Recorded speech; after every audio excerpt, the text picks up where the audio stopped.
Bonjour tout le monde. Bonjour. Vous êtes bien réveillés ce matin? Amen, amen. C'est difficile pour certains quand on voit les visages, mais que Dieu vous donne la force. Amen, amen. Ce n'est pas facile, mais Dieu est bon. Amen. Alléluia. Prions le Seigneur. Seigneur, nous te bénissons, nous te rendons grâce parce que nous savons qu'en toi, Seigneur, nous puisons notre force, Seigneur. Et ce matin, Seigneur, nous voulons nous abandonner dans tes bras, Seigneur Dieu de gloire. Ce matin, Seigneur, sois le potier. Seigneur, nous voulons être l'argile entre tes mains. Façonne-nous, Seigneur. Donne-nous la forme qui te convient, ô Dieu. Oui, Seigneur, nous voulons nous abandonner, Seigneur. Nous voulons, Seigneur, soumettre notre raisonnement, notre intelligence, Seigneur Dieu de gloire, nos pensées, Seigneur, à la soumission à ta parole, à l'obéissance à ta parole, Seigneur. Que tout esprit, Seigneur, qui s'opposera à ta volonté, Seigneur, sorte de ces lieux, sorte des vies au nom de Jésus-Christ. Que ta parole, Seigneur, qui est un marteau, brise les cœurs, Seigneur, ce matin. Que les cœurs, Seigneur Dieu de gloire, soient fertiles pour recevoir la semence qui vient de toi, Seigneur. Parle-nous, Seigneur, à travers ta parole. Seigneur, je ne suis qu'un instrument entre tes mains, Seigneur.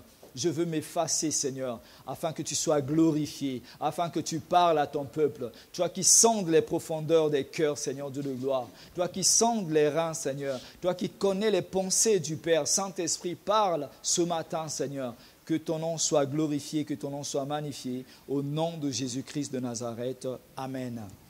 Amen. Amen. Gloire au Seigneur. Dieu est bon, n'est-ce pas? Il est tout le temps bon. Et ce dimanche, nous allons clôturer avec notre thème sur la famille. Et moi, je bénis Dieu parce que ce thème a été une bénédiction pour certaines personnes. Et moi, j'encourage les gens à revoir ces vidéos, à vraiment noter beaucoup de choses. Parce que Dieu sait pourquoi il a mis ce sujet dans mon cœur. Amen. Et je sais que beaucoup de personnes ont été bénies. Et nous allons clôturer ce thème sur la famille par la vie de prière dans la famille. Et que vraiment, Dieu vous bénisse. Et à la fin, nous allons prier pour nos familles, que vraiment Dieu restaure les familles. Amen. Là où les liens ont été brisés, que Dieu consolide ces liens, que Dieu booste encore l'amour. Là où il n'y a plus d'espoir, que Dieu vraiment fasse renaître de l'espoir. Amen. Donc, je vais faire un petit résumé ce matin. Donc, nous avons commencé sur les parents et les enfants. Nous avons abordé ce thème. On a parlé des parents et des enfants. Ce que les parents devaient faire vis-à-vis de leurs enfants. Quel était le rôle des parents? Comment faire pour éduquer son enfant? Qu'est-ce qu'il faut faire? Qu'est-ce qu'il ne faut pas faire? Et nous devons appliquer ces règles bien-aimées. Parce que de là aussi, le malin peut s'introduire pour pouvoir détruire nos familles. Et je bénis Dieu parce qu'il y a eu des effets positifs, parce que c'est le Saint-Esprit qui a touché les cœurs. Alléluia. Donc, après, nous avons parlé des virus qui détruisent le mariage. Parce que généralement, les gens croient que quand on est marié, tout est acquis, la vie est en rose. Non. On se marie pour le meilleur et pour le pire. Donc, il peut y avoir des éléments extérieurs ou à l'intérieur même du foyer qui peuvent détruire le mariage. Et nous avons parlé de ces virus-là. Nous devons faire attention à ces choses.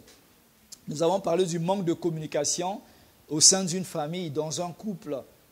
Sans communication, les choses ne peuvent pas avancer. Si on ne se parle pas, on ne se dit pas la vérité, si on n'ouvre pas son cœur, Dieu ne va pas se manifester. Et les choses vont encore se dégrader. Parce qu'on accumule dans son cœur la haine, des problèmes, et puis ça constitue une bombe pour détruire le foyer. Donc, il doit y avoir une bonne communication entre le mari et la femme, entre les parents et les enfants. Amen. Nous avons vu aussi le fait de négliger sa famille pour le ministère. Ça aussi, il faut faire attention à cela. Savoir faire la part des choses. C'est vrai que Dieu nous a appelés à le servir, mais nous sommes d'abord évangélistes dans nos familles. Tu prêches d'abord, tu es d'abord un modèle chez toi. Et à ce moment-là, à travers ton témoignage, ta vie de consécration, ta famille viendra à Christ. Alléluia. Mais si tu montres un mauvais exemple à ta famille, comment viendront-ils à l'église? Alléluia. Donc, nous devons faire attention à certaines choses. Et l'autre virus, c'était la mauvaise gestion financière. Et ça aussi, c'est un gros problème dans les familles. Les gens qui n'arrivent pas à gérer leurs finances, après, à la fin du mois, même avant la fin du mois, on se rend compte qu'on est dans le rouge. On n'arrive pas à gérer. Et là aussi, Dieu nous a bénis. Nous avons vu comment gérer ses finances, comment faire attention, comment enlever la part de Dieu, qui sont les 10% de la dîme, et comment gérer les 90% avec l'aide de Dieu pour que nous soyons heureux, pour que nous puissions jouir de nos finances. Et nous avons vu que quand tu reçois de l'argent, amen, tu reçois quelque chose. Et tout ce que tu reçois, tu le dépenses, tu n'es pas dans la volonté de Dieu. Quand tu es dans le rouge aussi, tu n'es pas dans la volonté de Dieu.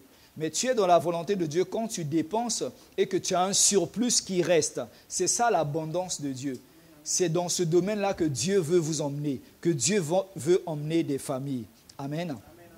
Et ce matin, nous allons parler de la vie de prière, qui est quelque chose de primordial aussi.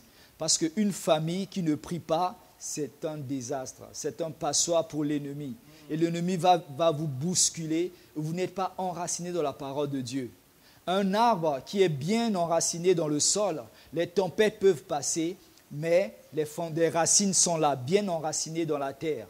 Une maison qui a été bâtie sur le roc, qui est Jésus-Christ, quelles que soient les tempêtes, la maison restera là. Parce que le fondement, c'est Jésus-Christ. Mais une famille qui ne prie pas ensemble, ça, c'est un danger, bien-aimé. Alléluia.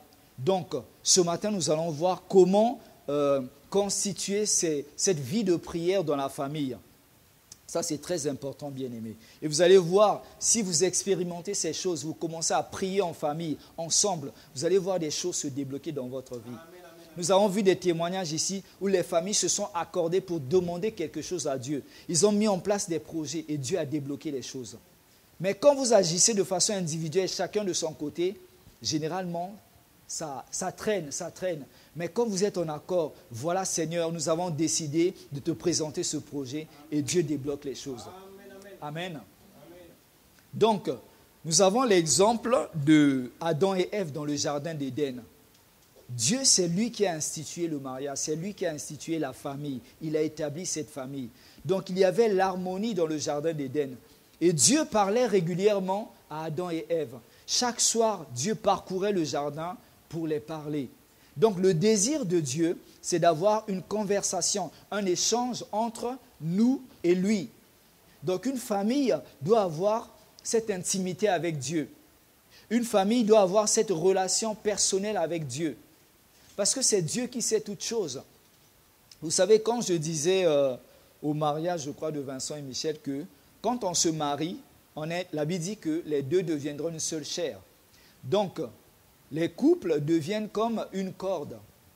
Mais une corde à 3 fils est plus solide qu'une corde à 2 fils. Amen. Donc, le troisième fil, c'est Jésus qu'il faut associer. C'est la relation avec Dieu, c'est la vie de prière. Donc, quand vous êtes là tous les deux soudés et que Dieu vient encore vous attacher, et là, vous serez plus solide. Alléluia. Donc, Dieu parlait régulièrement à Adam et Ève, jusqu'à ce que le diable, dans sa ruse, est venu détruire cette harmonie-là, par sa ruse. Alléluia. Donc, il y a un élément extérieur qui est venu pour déstabiliser cette relation avec Dieu. Alors qu'ils vivaient en harmonie, alors qu'ils avaient tout dans le jardin d'Éden. Il peut y avoir des moments comme ça dans une famille où tout est en rose, nous sommes dans l'abondance, où il y a de l'amour, où le frigo est rempli, où les comptes ne sont pas au rouge et Dieu est avec nous. Là, nous sommes dans la joie. Mais quand quelque chose d'extérieur vient pour nous perturber, et là, les choses commencent à changer. On commence à s'inquiéter. On commence à voir que le malin s'est introduit. Alléluia. Et ça, c'est très, très important. Donc, le diable a détruit cette famille qui était dans le jardin d'Éden. Et Dieu les a chassés du jardin d'Éden. Il n'y avait plus d'abondance et tout. Mais nous savons qu'avec Jésus-Christ, Dieu a restitué ces choses. Amen. Donc, nous, en tant qu'enfants de Dieu, créés à l'image de Dieu, nous pouvons profiter pleinement des bénédictions, des promesses qu'il y avait dans le jardin d'Éden. Aujourd'hui, nous devons mener une vie en abondance. Le jardin d'Éden, c'est la présence de Dieu. C'est la vie avec le Saint-Esprit. Marcher par le Saint-Esprit. Et ça, Quand nous marchons par le Saint-Esprit, nous sommes dans le jardin d'Éden. Il y a l'abondance, il y a tout ce qu'il faut. Alléluia. Donc, Christ nous a restitué cela. Si ton mariage ne va pas, si dans ta famille ça ne va pas, il faut te poser des questions. Il ne faut pas accepter cette condition, bien-aimé. Alléluia. Il faut se remettre entre les mains du Seigneur. Il n'y a que Dieu qui peut changer ces choses. Donc, le diable a toujours combattu ce que Dieu a donné à l'homme. Pourquoi? Parce que avant, la Bible dit que le diable, qui s'appelait Lucifer, c'était un chérubin aux ailes déployées. Donc Dieu l'avait mis dans le jardin d'Éden pour garder ce jardin. Dieu l'avait béni. Il s'occupait de la louange. Il était beau. Il avait la gloire. Mais le péché est né dans son cœur. Il a voulu prendre la place de Dieu. Et du coup, Dieu l'a précipité. Dieu l'a chassé du jardin d'Éden. Son caractère et sa forme ont changé. Donc du coup, qu'est-ce qui s'est passé? Dieu l'a chassé du jardin d'Éden, mais Dieu a remplacé l'homme dans le jardin d'Éden.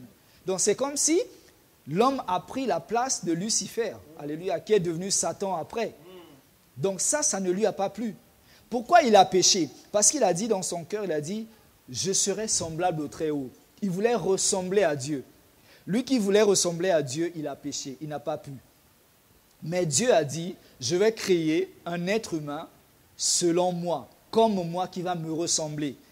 Certainement, il s'est dit, mais moi qui voulais être comme Dieu, et Dieu crée cet homme à son image et à sa ressemblance, il dit non, je vais combattre cet être.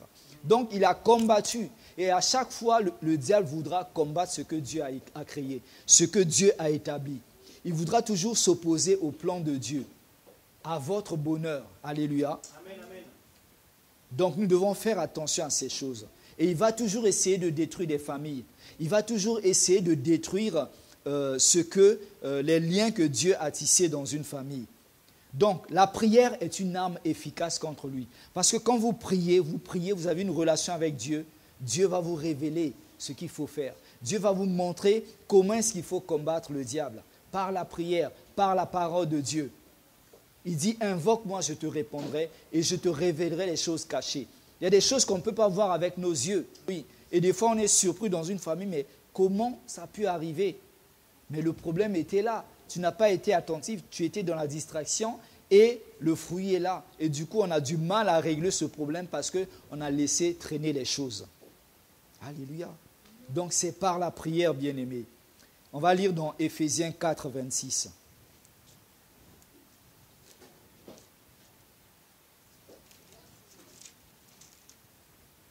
Éphésiens chapitre 4, verset 26.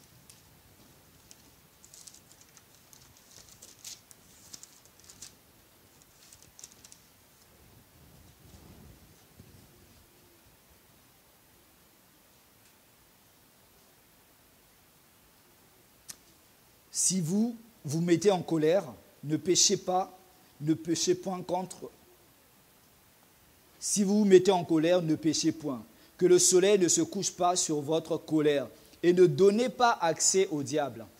Ça veut dire que nous pouvons donner accès au diable. Dieu, la Bible dit que le mariage soit honoré de tous et que l'homme ne sépare pas ce que Dieu a uni. Donc ça veut dire que le mariage est une sécurité, c'est une bénédiction. Vous êtes dans le jardin d'Éden, mais le diable n'a aucun pouvoir sur vous parce que vous êtes enfant de Dieu, parce que vous êtes le temple du Saint-Esprit. La Bible dit que Jésus a dépouillé le diable à la croix. Donc, il n'a plus ses armes. Quand on dépouille une personne, la personne n'est plus équipée pour aller combattre. À l'époque, quand une nation envahissait une autre nation, pour désarmer complètement cette nation, pour que cette nation devienne esclave du vainqueur, on prenait le roi et on le dépouillait publiquement. On enlevait ses vêtements et on le mettait nu. Sa couronne, on enlevait, les soldats déposaient leurs armes. C'est ce qui s'est passé à la croix avec Satan. Donc, il n'a plus aucun pouvoir sur nous. Mais nous pouvons lui donner accès pour détruire notre famille, pour créer des problèmes dans nos familles, pour semer le doute, pour qu'il n'y ait plus d'accord dans notre famille. Parce qu'il sait que dans une famille, les liens d'amour sont plus forts. Mais en plus de ces liens d'amour, si ces personnes se mettent à prier, ça va être un désastre pour moi, pour mon royaume. Et du coup, il va vous combattre. Il va vous combattre, bien-aimés. Donc, il ne peut pas nous toucher si nous sommes dans la parole de Dieu. Si nous marchons selon la parole de Dieu. Si nous sommes une famille unie, où nous pouvons communiquer, et nous pouvons éduquer nos enfants selon la parole de Dieu, où nous pouvons nous supporter les uns les autres, où nous pouvons faire attention aux gens qui viennent de l'extérieur pour créer la zizanie aussi entre nous. Ça peut être un accès. Ça peut être aussi la mauvaise gestion. Ça peut être les mauvaises relations. Ça peut être la belle famille. Ça peut être des amis. Donner accès au diable. Donc, si vous ne donnez pas accès au diable, il n'aura pas le pouvoir sur vous. La Bible dit qu'il rôde, il rôde. Ça veut dire qu'il est là, il attend juste une ouverture. Il ne peut pas prendre le dessus sur vous parce que vous êtes enfant de Dieu, vous êtes ambassadeur de Christ. Dieu vous a béni. Il n'a aucun pouvoir sur nous. Lui, il se nourrit au fait des problèmes qui se produisent dans les familles. Quand il y a un petit problème qui se crée, alors on a du mal à se pardonner, on a du mal à communiquer, et lui, il se frotte les mains parce que la haine, le manque de pardon va naître dans le cœur, et à ce moment-là, lui, il commence à prendre de la force. Et ça grandit, ça grandit. Et vous allez voir, le problème va prendre de l'ampleur parce que vous le nourrissez à cause de cette attitude-là. Mais si de suite, vous réglez le problème, comme on dit que le soleil, n'attendez pas le soir pour régler le problème. Dès qu'il y a un problème, vous constatez, de suite, vous réglez le problème. Vous allez voir que vous avancez. Dans la prière, vous priez ensemble, votre prière sera efficace. Mais quand il y a un problème dans le cœur qui n'est pas réglé, vous allez prier devant Dieu, votre prière ne montera pas. Ça sentira mauvais devant Dieu. Votre prière ne sera pas efficace. Or, si vous vous pardonnez, vous allez vers Dieu avec un cœur sincère, un cœur pur, et là, vous allez voir que Dieu va exaucer votre prière. Amen. Donc, le diable puise sa force dans les conflits de famille. Évitons ces conflits. Nous sommes enfants de Dieu. Alléluia. Les enfants de Dieu doivent d'abord régler les problèmes entre eux. S'il y a des problèmes qui vous dépassent, à ce moment-là, vous avez des pasteurs. Alléluia. Et aujourd'hui, les enfants de Dieu font beaucoup plus appel aux païens pour régler leurs problèmes qu'aux serviteurs de Dieu. Mais le païen, comment il va te conseiller? Il peut que te conseiller selon l'idéologie du monde, selon la loi du monde. Mais nous avons la Bible qui est la parole de Dieu, et ça peut nous conseiller. La Bible parle de tous les sujets de la société. Quels que soient les problèmes dans ta famille, dans ton foyer, Dieu va te parler à travers sa parole. Amen. Alléluia. Donc, si vous avez des problèmes, venez voir les pasteurs qui sont là. Dieu va les utiliser. Si tu respectes, l'onction qui va te bénir, c'est l'onction que tu respectes. Si Dieu a établi un homme de Dieu quelque part, fais-lui confiance. Il sait pourquoi il l'a fait. Son rôle, c'est de prendre soin des brebis. Alors, si tu ne fais pas confiance à ton pasteur, va directement parler à Dieu. Alléluia. Donc, nous devons faire confiance aux serviteurs de Dieu qui sont là. Déjà, si tu ne veux pas, si tu as du mal à venir vers les pasteurs, commence par les frères et sœurs. Alléluia. Vous réglez, tu appelles 2 frères ou sœurs, vous réglez, vous parlez du problème entre vous. Et si ça ne va pas, vous venez voir le pasteur. À ce moment-là, on pourra vous accompagner dans la prière. Mais il faut avoir aussi la volonté de régler le problème. Parce qu'il y a des gens qui n'ont pas cette volonté de faire le pas pour résoudre le problème. Alors, Dieu ne force personne. Hein. Dieu respecte toujours notre libre arbitre. Donc, si tu as la volonté de le faire, à ce moment-là, Dieu va agir. Mais si tu n'as pas la volonté, tu perds ton temps. Alléluia. Amen. C'est pour ça que Jésus, certaines personnes qui venaient vers lui leur demandaient « Que veux-tu que je fasse pour toi ?» Il le savait, puisqu'il avait la plénitude de l'onction en lui. Il voyait tout, mais il voulait que la personne exprime son besoin. Donc, s'il y a des problèmes dans les familles, présentez votre problème à Dieu et vous verrez que Dieu va vous aider. Moi, j'ai expérimenté beaucoup de choses dans ma relation avec le Saint-Esprit, où les choses n'avançaient pas, où je sentais que c'était bloqué. Humainement, par l'intelligence, je ne voyais pas de solution. Et quand j'ai prié, Saint-Esprit, aide-moi. De suite, il m'a donné la solution et ça s'est débloqué. Lui, il sait toutes choses. Il sait lire les cœurs. S'il y a quelqu'un dans ta famille qui a un cœur dur, ne te dis pas que c'est impossible de le convertir.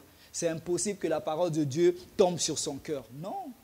On pouvait le dire aussi pour Saul de Tarse, mais regardez ce qu'il a écrit, comment le Saint-Esprit l'a inspiré pour écrire quelques passages dans la Bible. Donc, ce n'est pas à nous de changer les gens, mais c'est à Dieu. Et la prière est une arme efficace. Alléluia. Amen. Donc, ne donne pas accès au diable.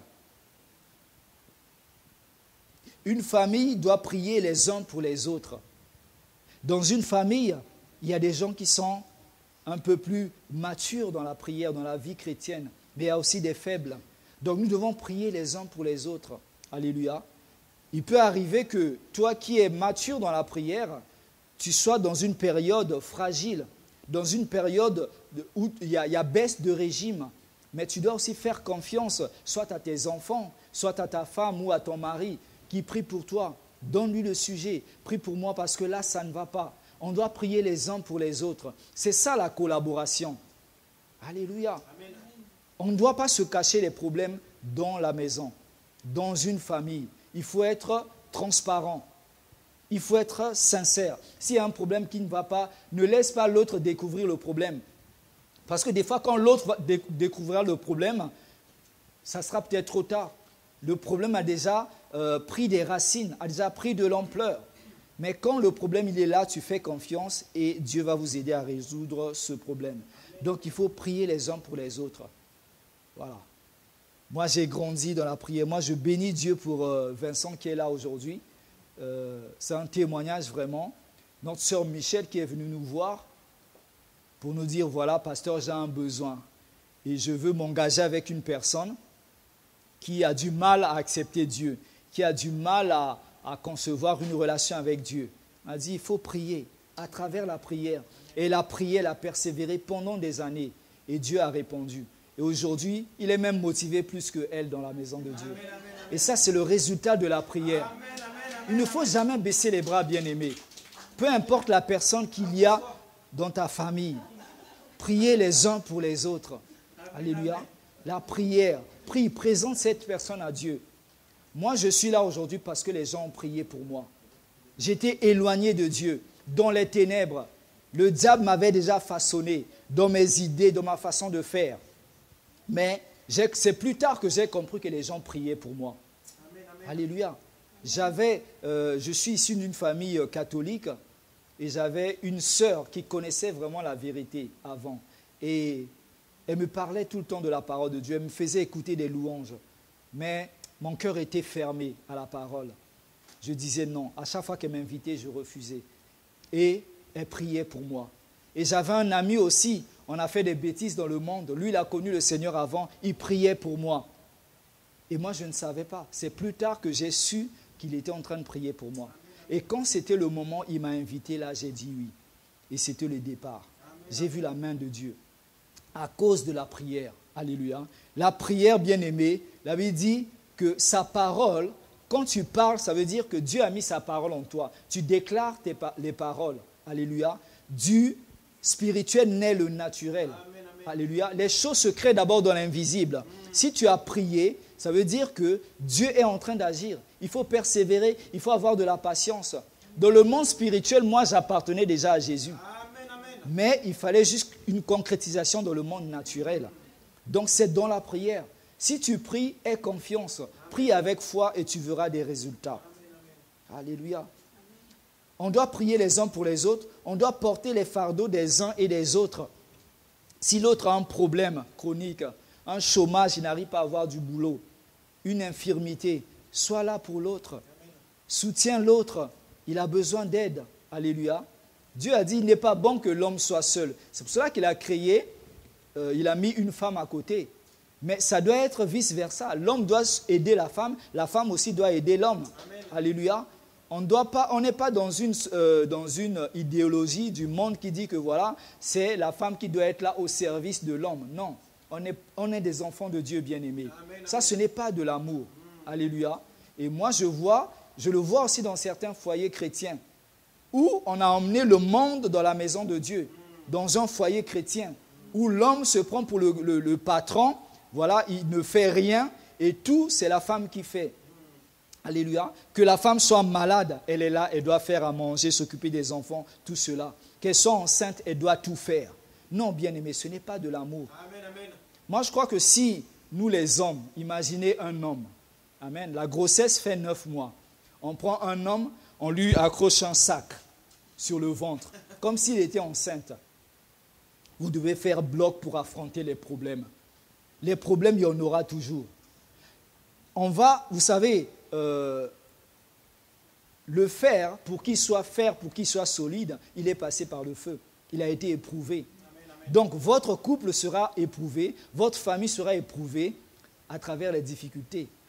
Et c'est là où les gens verront que si vous allez faire front commun pour affronter les problèmes, pour surmonter les difficultés, pour prier ensemble, attaquer le problème. Alléluia. Jésus disait que le diable ne peut pas chasser le diable, sinon son royaume sera détruit. Alléluia.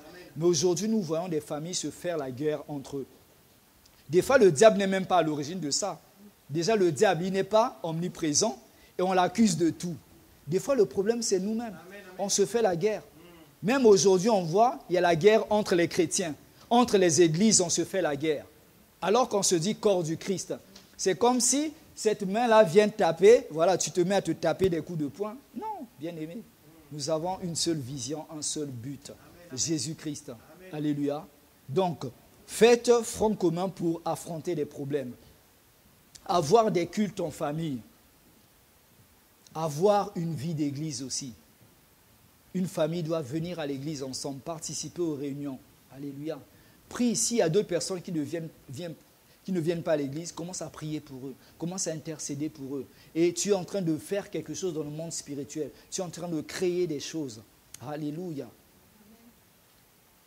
Si tu pries pour ta famille et que tu ne vois pas des résultats, continue, persévère. Alléluia.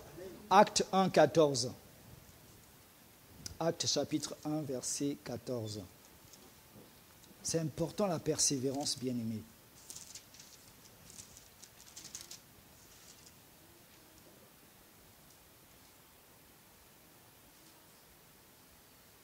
Acte chapitre 1, verset 14. Tous d'un commun accord persévéraient dans la prière avec les femmes et Marie, mère de Jésus, et avec les frères de Jésus. Tous persévéraient dans la prière. C'est important la persévérance, bien-aimé. Comme j'ai dit, tu es en train de prier, Dieu a agi. Souvenez-vous de l'histoire de Daniel. Daniel a prié, a demandé à Dieu. Et Dieu a envoyé la réponse. L'ange qui venait avec la réponse, il a été ralenti par un ange des ténèbres. Du coup, il y a eu combat dans le ciel. Mais ça a dû prendre du temps. Nous, on ne se rend pas compte, on se dit, mais Dieu ne m'a pas exaucé ou quoi? Dieu sait. Dieu sait pourquoi ça tarde aussi, ce que tu as demandé à Dieu. Parce que, vous savez, c'est comme un enfant de 10 ans qui vient te demander, achète-moi une voiture, mais alors qu'il n'a pas de permis. Donc, Dieu sait que des fois, la bénédiction, s'il te la donne maintenant, tu ne pourras pas gérer cette bénédiction. Tu n'es pas assez mature. Donc, Dieu, des fois, il sait pourquoi. Il sait toutes choses. Il te connaît mieux que toi-même. Alléluia. Donc, nous devons persévérer. La persévérance est très importante. On va lire un dernier verset dans Psaume 68. Psaume 68, 5 à 7.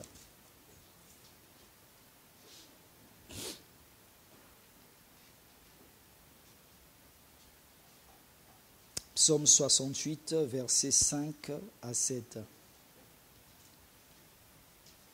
Chantez à Dieu, célébrez son nom, frayez le chemin à celui qui s'avance à travers les plaines. L'Éternel est son nom. Réjouissez-vous devant lui. Verset 6. Le Père des orphelins, le défenseur des veuves, c'est Dieu dans sa demeure sainte. Dieu donne une famille à ceux qui étaient abandonnés. Il délivre les captifs et les rend heureux. Les rebelles seuls habitent des lieux arides. Donc Dieu donne une famille aux orphelins, aux veuves. Si dans ta vie, on parle, peut-être que ce sujet semble être étranger pour toi. Tu dis oui, mais moi je n'ai pas eu un confort de famille. Moi je n'ai pas eu une famille qui m'a aimé. J'ai été dans une famille qui m'a persécuté. J'ai eu, mon enfance était tellement difficile, désastreux. Mais fais confiance au Seigneur. Dieu est ton Père. Dieu peut restaurer beaucoup de choses en toi. Alléluia. Ce matin, nous allons prier que vraiment Dieu puisse restaurer les cœurs, que Dieu puisse restaurer les familles, que Dieu puisse faire quelque chose. Alors ça dépend de toi, bien-aimé. Ça dépend de la disposition de ton cœur. Amen. Gloire au Seigneur. Nous allons nous lever et prier ensemble.